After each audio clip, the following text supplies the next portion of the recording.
आपसे पूछूं कि इस दुनिया की सबसे रहस्यमयी जगह कौन सी है, तो जानते हो इसका आंसर क्या होगा? इसका उत्तर है इजिप्ट।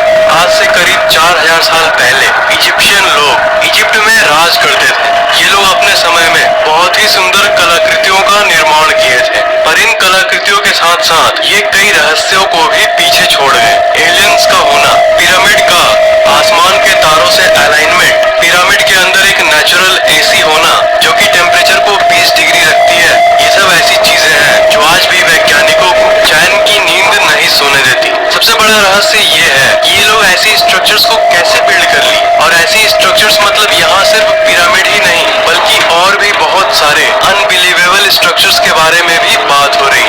क्या इन स्ट्रक्चर्स को अकेले ही इन लोगों ने बनाया है या फिर पिरामिड्स? इजिप्ट के पिरामिड्स ये मास्टरपीस है और ये दुनिया की सबसे फेमस जगहों में से एक है। पिरामिड को बहुत सालों से स्टडी किया जा रहा है, हर टेक्नोलॉजी से इसे समझने की कोशिश की जा रही है, पर आज तक इसकी मिस्ट्री किसी ने सॉल्व नहीं कर पाया। इन्होंने एक एक पीस को एक साथ कैसे लाया और इन्होंने किस तरह का कंक्रीट का इस्तेमाल किया और ये इतने परफेक्टली अलाइंड कैसे हैं? बिना मशीन और टेक्नोलॉजी के ऐसी स्ट्रक्चर्स बनाना तो साइंटिफिकली इम्पॉसिबल है। सिर्फ एक पिरामिड के अंदर ही 23 लाख लाइमस्टोन के ब्लॉक्स का इस्तेमाल किया गया है। इन पत्थरों को एक जगह से दूसरे जगह मूव करना ही इतना मुश्किल है, तो इसे एकदम परफेक्ट पोजीशन पर लाना तो दूर की बात है, पर इन्होंने इन दोनों चीजों को किया। पिरामिड का एक एक ब्लॉक जो देख रहे हो, इनका वजन 2700 किलो से लेकर 70,000 किलो तक है। आजकल के जो मॉडर्न क्रेन्स होते हैं जो बड़े बड़े अपार्टमेंट्स को बनाने में काम आता है, वो यूजुअली 20,000 किलो से ज्यादा लिफ्ट नहीं कर पाते हैं। तो जब आज के समय में 20,000 किलो वजन उठाना इतना मुश्किल है, तो वो आज से 4000 साल पहले आखिर ये सब कैसे कर लिए? 4000 साल पहले वो 70,000 किलोस को कैसे ट्रांसपोर्ट किए होंगे बिना एडवांस्ड मशीनरी के? इसका एक जवाब है जो आप में से ज्यादातर लोगों को यकीन नहीं होगा, और वो है एलियंस। पिरामिड से जुड़ी एक थ्योरी है जिसे ओरायन कोरिलेशन थ्योरी कहते हैं। अगर आप रात के समय पिरामिड को देखोगे तो आपको दिखेगा कि वो एक्चुअली में आसमान के कॉन्स्टलेशन यानी तारों के एक नक्षत्र के साथ अलाइन करता है। आसमान के इस कॉन्स्टलेशन का नाम है ओरायन बेल्ट, और इसके 3 मुख्य तारे हैं जिनका नाम है एलनाइटक, एलनाइलम और माइंड टेका। ये तीनों तारे पिरामिड से सिंक होते हैं, जिसकी पोजीशन और अलाइनमेंट बिल्कुल इन तारों जैसी।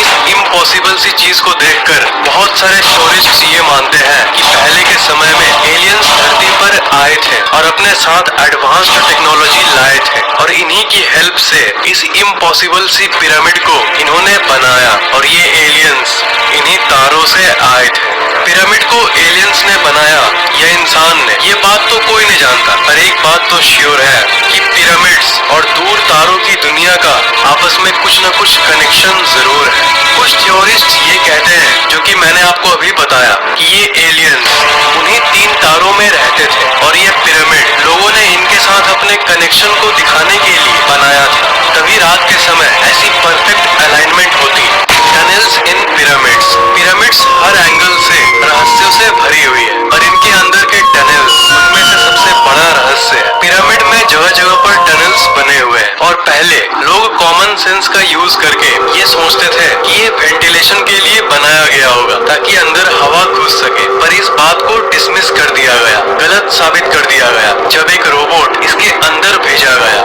रोबोट्स ने कैमरा से ये देखा कि ये तो असल में बंद है, और हर टनल के अंत में एक बंद दरवाजा जैसा कुछ बना हुआ है। तो ये आखिर वेंटिलेशन के लिए कैसे बन सकता है? पिरामिड के अगर सारे चैम्बर्स की बात करें तो इसके अंदर टोटल 3 डिस्कवर्ड चैम्बर्स हैं। ये जो आप देख रहे हो, ये है बेस चैम्बर, और ये है क्वींस चैम्बर, और सबसे ऊपर है किंग्स चैम्बर। अगर आप ऊपर वाले इस रास्ते से एंटर करोगे तब आप अंदर ही अंदर इन तीनों को एक्सप्लोर कर सकोगे, और अगर नीचे राइट वाले इस पार्ट से एंटर करोगे तब भी आप तीनों को एक्सेस कर पाओगे। पर फैक्ट ये है कि आज तक इन्हें कोई ठीक से एक्सप्लोर नहीं कर पाया। ध्यान दीजिएगा, मैंने कहा डिस्कवर्ड चैम्बर्स, मतलब इसके अंदर और कितने चैम्बर्स होंगे ये कोई भी नहीं जानता। और ये भी माना गया है कि ये टनल्स इसलिए बनाए गए थे क्योंकि उस समय के लोग ये मानते थे कि अगर किंग यानी राजा की बॉडी को अगर इस चैम्बर में रखा गया और ये शाफ्ट बनाया गया, तब उनकी आत्मा, उनकी सोल आसमान के इन तारों की तरफ जाएगा। इसे पिरामिड का स्टार शाफ्ट थ्योरी भी कहते हैं।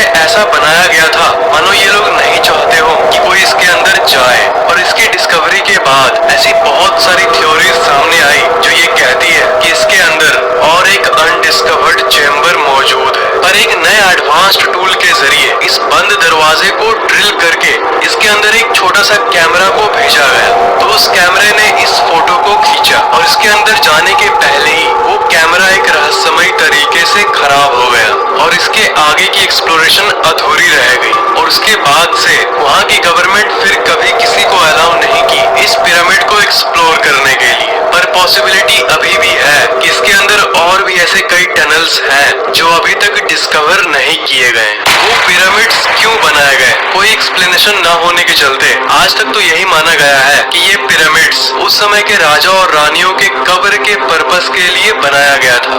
वो राजा रानियों का कब्र था। मम्मी के बारे में तो कभी न कभी आपने जरूर सुना होगा। तो जो लोग राजा रानी के कब्र वाली बात को मानते हैं वो लोग ये कहते हैं कि उस समय के राजा रानियों के शरीर को ममीफिकेशन के प्रोसेस के जरिए बॉडी को मम्मी बनाकर उसे कब्र में रखा जाता था। मरे हुए बॉडी को लाइनेन नाम के एक फैब्रिक में बांधकर कब्र में रख दिया जाता था। पर अजीब बात यह है कि अगर आप पूछो कि आज तक कितने बॉडीज, कितने मम्मी पिरामिड में मिले हैं, तो इसका आंसर है 0। जी हाँ, आज तक एक भी मम्मी पिरामिड में नहीं मिला। पिरामिड को अभी तक पूरी तरह से एक्सप्लोर नहीं किया गया, पर जितना एक्सप्लोर हो चुका है उसकी बात करें तो सारे टॉम्ब बिल्कुल खाली थे और उसके ऊपर कोई टेक्स्ट भी नहीं लिखा हुआ था, जो कि जनरली उस समय के बाकी जगह पर टॉम्ब्स पर लिखा जाता था।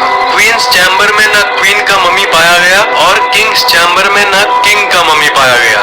तो इस सब को देखकर थ्योरिस्ट्स ये कंक्लूजन निकालते हैं कि पिरामिड शायद इसके लिए नहीं बनाया गया था, मे बी ये किसी और कारण के लिए बनाया गया होगा। और इसी सब के चलते ज्यादातर विचारक ये मानते हैं कि ये किसी एलियन के वजह और उनके पर्पस के लिए बनाया गया था और शायद ये एक तरह का पावर प्लांट था। पिरामिड इतने परफेक्ट कैसे हैं? क्या आपको पता है कि इस पूरी दुनिया की मैप को अगर आप लो और अगर सेंटर का पता लगाओ तो सेंटर कौन सा होगा? अमेजिंगली इस पूरी धरती का जियोग्राफिकल सेंटर वही जगह है जहाँ पर ये पिरामिड्स हैं। हाँ श्योर, ये कंप्लीट कोइंसिडेंस यानी इत्तेफाक भी हो सकता है, पर ये मत भूलिए कि ये पिरामिड्स उस समय बनाए गए थे जब इंसानों को धरती के बारे में कुछ नहीं पता था। उस समय तो ये भी डिस्कवरी नहीं हुई थी कि धरती गोल है। जैसा कि आपको पता ही होगा, पहले के लोग ये मानते थे कि अर्थ फ्लैट है। तब उस समय ये लोग आखिर अर्थ के सेंटर को कैसे ढूंढ लिए? और एक चौंका देने वाली बात यह है कि इस पिरामिड का एक पार्ट एकदम नॉर्थ पोल के अलाइनमेंट में, अगर इसके सेंटर से एक एरो निकाले तो वो सीधा नॉर्थ पोल पर जाके मिलेगी। बस कुछ किलोमीटर का सिर्फ थोड़ा सा ही फर्क है। पर आपको ये जान के हैरानी होगी कि आज से 4000 साल पहले लैंड मास जो था उसकी पोजीशन एक्चुअली थोड़ी सी चेंज हो गई और टेक्टोनिक प्लेट्स हिल गए हैं। इसलिए जो थोड़ी सी फर्क है वो भी सालों के धरती की स्ट्रक्चर बदलने के चलते हुई है, जो कि नेचुरली होती रहती है। नहीं तो उस समय 4000 साल पहले ये परफेक्टली अलाइन था नॉर्थ पोल की तरफ। पिरामिड स्टोन्स, आपको क्या पता है कि जिन पत्थरों से पिरामिड बनाया गया था वो किसी आम पत्थर से लाखों गुना ज्यादा मजबूत है। और साइंटिस्ट्स इस पत्थर को बहुत एनालाइज किए और क्या आपको यकीन होगा कि साइंटिस्ट्स को आज तक नहीं पता चला कि एग्जैक्टली ये है क्या?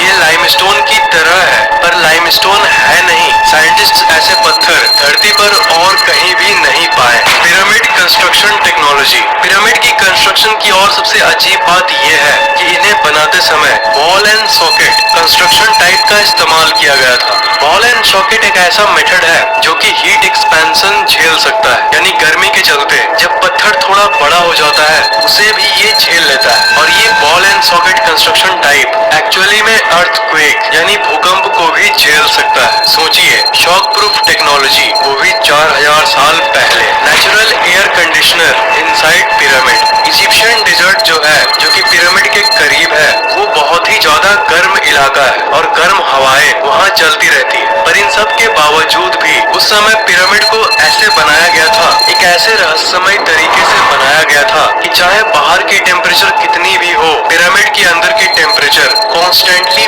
20 डिग्री सेल्सियस रहती है, जो कि धरती की सबसे कंफर्टेबल और एवरेज टेम्परेचर। इसे आप 4000 साल पहले की नेचुरल एसी यानी एयर कंडीशनर भी कह सकते हो। तो क्या ये सब facts, natural AC, earthquake resistant buildings, Orion star alignment, north pole direction without compass, क्या ये सब महज इत्तेफाक है या फिर सच में इसके पीछे किसी इंटेलिजेंट प्राणियों का हाथ है जिन्हें इतना नॉलेज था इस दुनिया के बारे में जितना हमें आज भी नहीं है। थ्योरिस्ट्स का ये मानना है कि ये नॉलेज उन इजिप्शियन लोगों को एलियंस ने ही दिया था। Alien drawings in Egypt. Egypt में जितने भी घूमने वाली जगहें हैं उन सब में आपको ऐसे ऐसे ड्राइंग्स मिलेंगे। इस ड्राइंग के अंदर आपको कुछ दिख रहा है? जी हाँ, ऐसा लग रहा है कि ये कोई एरोप्लेन का ड्राइंग है। और कई जगहों पर तो लिटरली ऐसे ऐसे कार्विंग्स बने हुए हैं जिसमें आपको ऐसे क्रीचर्स देखने को मिलते हैं जिनकी बड़ी आंखें हैं, बड़े सर हैं और हाइट छोटी है, बिल्कुल एक मॉडर्न एलियन डिपिक्शन की तरह। इस कार्विंग को देखो, इसे देखकर आपको किसी की याद आती है ये एक्चुअली एक मॉडर्न एलियन स्पेसशिप की डिपिक्शन है। इसलिए कुछ लोग ये भी मानते हैं कि इन पिरामिड्स को सोलली अकेले ही एलियंस ने ही बनाया था और इसमें इंसान का कोई हाथ नहीं था। ये थ्योरी कितनी सच है इसका अंदाजा तो एक्यूरेटली कोई नहीं लगा सकता। पिरामिड और तारों का जो सिंक की बात की हमने, उसको और गहराई से देखें तो ये पता चलता है कि बिना एरियल व्यू के यानी बिना ऊपर से देखे ऐसी परफेक्टली अलाइंड स्ट्रक्चर्स नहीं बनाया जा सकता। सिर्फ ऊपर से एरियल व्यू की हेल्प से इसकी पोजीशन को कंसीडर किया जा सकता था। और 4000 साल पहले तो ड्रोन और हेलीकॉप्टर्स भी नहीं थे, तो आखिर ये जमीन पर बैठकर ही अलाइन कैसे कर लिए? सिर्फ दूसरे प्लैनेट्स के प्राणी ही ये सब कर सकते थे। सिर्फ एलियंस ही एरियल व्यू पता कर सकते थे ऊपर से अपने स्पेसशिप की हेल्प से। Amazing sun alignment of pyramids. हर साल 21 जून को समर सोल्स्टिस होता है, यानी सबसे बड़ा दिन और सबसे छोटा रात वाला डे। इस दिन अगर आप शाम को ग्रेट पिरामिड को व्यू करोगे तो वो कुछ ऐसा दिखेगा। पिरामिड के ठीक सेंटर में उस शेर के ठीक ऊपर से ऐसा सूरज का व्यू। तो ये सबको मद्देनजर रखते हुए, इतनी कैलकुलेशंस करते हुए आखिर वो लोग कैसे जानते थे? एक चीज इत्तेफाक हो सकता है, पर ये स्ट्रक्चर्स इतनी सारी इत्तेफाक अपने अंदर रखती है कि इसे हम इत्तेफाक नहीं कह सकते। ये श्योरली बनी बनाई योजना थी। तो इसलिए ज्यादातर थ्योरीज ये कहती है कि उस समय दूसरे दुनिया के एलियंस ही इतने कॉम्प्लेक्स कैलकुलेशंस कर सकते थे। उनके पास ऐसी नॉलेज और ऐसी टूल्स थी जो आज के आधुनिक साइंस के पास भी नहीं है। Dendera light. इजिप्ट में एक डेंडेरा नाम की जगह है, वहाँ पर एक टेम्पल यानी मंदिर है, इसका नाम है डेंडेरा लाइट कॉम्प्लेक्स। इजिप्ट में रहने वाले लोगों ने इस टेम्पल को अपने एक भगवान के लिए बनाया था जिनका नाम था हैथोर। और ये मंदिर इजिप्ट के सबसे रहस्यमयी मंदिरों में से एक है। इस मंदिर के मैप को देखो, यहाँ पर आप एंट्रेंस को देख सकते हो। तो इस मंदिर का आधा पार्ट पहले सैंड से ढका हुआ था, पर 1850 के आसपास इस कॉम्प्लेक्स को पूरी तरह से साफ कर दिया गया और उसके अंदर से बहुत सारे दफन हुए राज सामने आए। जब उस एंशिएंट रूम को पूरी तरह से क्लीन कर दिया गया तब साइंटिस्ट्स को ये देखने मिला एक ऐसा आर्ट जो कि बहुत अलग था और पूरे इजिप्ट में सिर्फ इसी मंदिर के अंदर ऐसा कुछ कला देखने मिला। इसे डेंडेरा लाइट कहते हैं। दीवार पर ये जो ड्राइंग जो इजिप्शियंस ने बनाई है ये सवाल खड़ा करती है कि इजिप्शियन लोग भला कितने एडवांस थे। इस इमेज को अगर आप ध्यान से देखोगे तो ये आपको एक लाइट बल्ब जैसा कुछ दिखेगा। ये मत भूलिएगा कि हम 4000 साल पहले की बात कर रहे हैं। इस इमेज को देखकर थ्योरिस्ट्स ये कहते हैं कि एंशिएंट इजिप्ट में इलेक्ट्रिसिटी यानी बिजली एग्जिस्ट करता था और 4000 साल पहले इन्हें इलेक्ट्रिसिटी टाइम ट्रैवलर्स यानी समय यात्रियों ने या फिर पहले के एंशिएंट एलियंस ने दिया था। और थ्योरीज का ये कहना है कि ये लाइट बल्ब वो चीज है जो रात के समय इन्हें पिरामिड और बाकी स्ट्रक्चर्स बनाने में हेल्प करती थी। एक बल्ब होती है जिसे क्रूक्स ट्यूब कहते हैं। अगर आप इस इमेज पर आज के एक मॉडर्न क्रूक्स ट्यूब से कंपेयर करोगे तो ये कुछ ऐसा दिखेगा। इस बल्ब के अंदर जो फिलामेंट है उसे इजिप्शियंस ने एक सांप से दर्शाया है और इसके एंड में इस जगह एक लोटस फूल बना हुआ है जो कि एक मॉडर्न सॉकेट को दर्शाता है जो कि असली बल्ब में होता है। और नीचे एक वायर तार आ रही है जो कि एक बॉक्स में लगी हुई है जहाँ से बिजली आ रही है। और ये जो इंसान है ये एक डेंजरस सा टूल लिया हुआ है जो कि ये दर्शाता है कि ये बल्ब आपके लिए जानलेवा हो सकता है अगर आप इसे सही से इस्तेमाल न करो। सही से इस्तेमाल नहीं किया गया तो आपको करंट मार सकता है, आपको शॉक लग सकती है। स्विट्जरलैंड में एक मिस्ट्री पार्क है, वहाँ पर बिल्कुल इसी चीज का एक मॉडल रखा गया है। सही से इस्तेमाल नहीं किया गया तो आपको करंट मार सकता है, आपको शॉक लग सकती है। स्विट्जरलैंड में एक मिस्ट्री पार्क है, वहाँ पर बिल्कुल इसी चीज का एक मॉडल रखा गया है। तो इस फोटो से आप अंदाजा लगा सकते हो कि उस समय की लाइट बल्ब वाली बात अगर सही है तो वो कैसी दिखती हो। 4000 साल पहले लाइट बल्ब, टेक्नोलॉजी और electricity, it's really shocking. The great sphinx pyramid के बारे में आपने स्कूल में जरूर पढ़ा होगा या उसकी फोटो को एक न एक बार जरूर देखा होगा। तब ज्यादातर पिरामिड के पिक्चर्स में आप इसको जरूर देखते होंगे। इसे द ग्रेट स्फिनिक्स कहते हैं। ये एक ऐसा स्ट्रक्चर है जिसका चेहरा तो इंसान का है पर शरीर इंसान का नहीं, किसी तरह का एलियन म्यूटेंट क्रिएचर जैसा। ये सिर्फ पिरामिड रीजन का ही नहीं बल्कि पूरे इजिप्ट का सबसे रहस्यमय स्ट्रक्चर है। इतने मॉडर्न रिसर्च के बाद भी आज तक कोई नहीं जानता कि ये एग्जैक्टली किस लिए बनाया गया था। ये इतिहास की सबसे बड़ी स्टैचूज में से एक है। अगर इसकी लंबाई की बात करें तो ये 73.5 मीटर लंबा है और इसकी ऊपर की हाइट है 20 मीटर। और आपको यकीन नहीं होगा कि ये पार्ट पार्ट करके नहीं बनाया गया, ये एक ही बड़े लाइमस्टोन के पीस को लेकर उसे इस शेप में डाला गया, इसलिए इसे दुनिया की सबसे लार्जेस्ट सिंगल स्टोन स्टैचूज के लिस्ट में रखा गया है। हजारों सालों से ये स्टैचू सैंड के नीचे ढका हुआ था, पर साल 1900 के बाद इसके ऊपर की सैंड को हटा दिया गया और तब इस दुनिया के सामने पहली बार इसकी पूरी स्ट्रक्चर सामने आई। थ्योरिस्ट का ये मानना है कि एक सुंदर सा स्टैचू हुआ करता था पर हजारों सालों के अंदर इसमें बहुत चेंजेस यानी बदलाव आ गए हैं। थ्योरीज के हिसाब से आज से 4000 साल पहले ये कुछ ऐसा दिखता होगा। ये ऊपर से जितना रहस्यमय है वो तो कुछ भी नहीं है, असल मिस्ट्री तो इसके नीचे अंडरग्राउंड में है। शुरू में ग्राउंड रेडार से ये पता चला कि इसके अंदर 2 कैविटीज है यानी 2 खाली जगहें हैं। ये बिल्कुल आजकल की मॉडर्न शहर की अंडरग्राउंड सिस्टम जैसा है। साल 1995 में जो वर्कर इस चीज को रेनोवेट कर रहे थे उन्होंने एक्सीडेंटली बहुत सारे टनल्स को डिस्कवर किया। उनमें से 2 टनल्स सीधा सीधा इस स्टैचू के नीचे जा रही थी। ये सब डिस्कवरी हमें ये बताता है कि इसके नीचे एक पूरी की पूरी दुनिया छिपी हुई है जो कि आज तक अनदेखा है। आज भी पिरामिड्स को एक्सप्लोर करना बाकी है और कोई भी फर्दर रिसर्च जैसे ही होगी पिरामिड्स के ऊपर कोई मम्मी मिलेगा या फिर कोई और रहस्यमय टनल मिलेगा, उसकी अपडेट मैं आपको न्यू वीडियो में